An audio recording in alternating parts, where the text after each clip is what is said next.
आज ऑफिस से घर आते समय पूनम अपने लिए एक साड़ी ले आई थी। इसे देख उसके सास सुमन का मुंह गुस्से में फूल गया। उसे पूनम की शॉपिंग करना बिल्कुल भी पसंद नहीं था। फिर से एक नई साड़ी ले आई, सारी सैलरी कपड़ों पर ही खर्च कर दी। क्या सुमन जी मुंह चढ़ाते हुए अपनी बहू से बोली, अलमारी में कपड़े रखने की जगह नहीं है, पर फिर भी हमने हर एक महीने नए कपड़े ले आती हो। कितनी सैलरी मिलती है तुम्हें? सुमन जी बहू को टोकते हुए बोली। पूनम को ऐसे टोकने पर बहुत गुस्सा आया। उसने जवाब देना चाहा, पर फिर कुछ सोच समझकर चुप रह गई कि मुझे से बड़ी है, और गाड़ी की चाबी टेबल पर रखकर अपने कमरे में चली गई।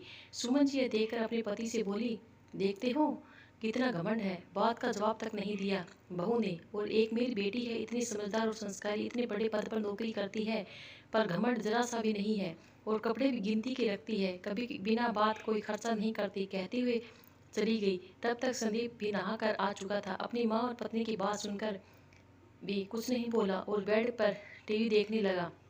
सुमन जी को नौकरी वाली बहू पसंद नहीं थी, पर अपने इकलौते बेटे संदीप की वजह से वह बहू पूनम को ज़्यादा कुछ नहीं कहती थी। पूनम एक प्राइवेट कंपनी में नौकरी करती थी और बहुत मेहनत और ईमानदारी से अपना काम करती थी। उसे भी दूसरी महिलाओं की तरह नए नए कपड़े पहनने का शौक है।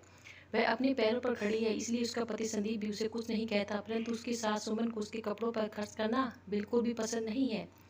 पूनम हमेशा बन ठन कर रहती है। कपड़ों को व्यवस्थित रखने की भी कला है, जो पूनम खूब अच्छे से जानती है, जिससे उसके कपड़े हमेशा नए दिखते हैं, जो उसकी सास को सोचने पर मजबूर कर देते हैं। पूनम अपनी सास के कपड़े भी बहुत साफ रखती है, परंतु उसकी सास को इन बातों से कोई फर्क नहीं पड़ता, और वह बात बात पर अपनी बेटी से पूनम की तुलना करती रहती है और उसे बिना बात ही के ही सुनाती रहती है।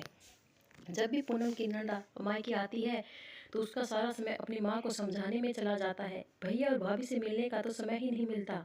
आज सुमन जी की बेटी अपने मायके आई हुई थी। सुमन जी ने आते ही बहू की बुराई करना शुरू कर दिया।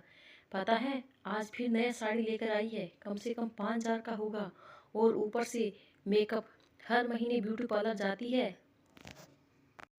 तुम भी तो इसकी उम्र की हो, कितनी समझदार हो। एक यह है कि घर दिखता ही नहीं, ना घर के लिए पैसे बचाती है, जो मिलता है सब खर्च कर देती है। पता नहीं कितने पैसे मिलते हैं, तुम्हें पता है क्या?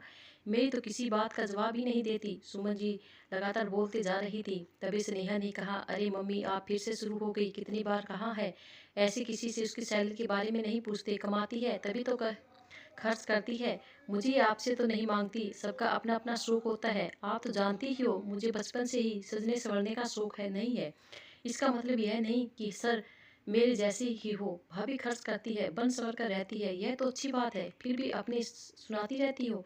ऐसे ही मुझे भी ससुराल में सब कहते हैं, बहू कंजूस है, एक पैसा खर्च नहीं करती है, पर मैं क्या करूं, जब मुझे पसंद नहीं है तो इसलिए बोलने देती हूँ। इसलिए मैं जवाब देते हुए अपनी माँ से कहा, अरे शौक पूरे करने से कौन मना करता है, लेकिन बचत भी तो करनी चाहिए।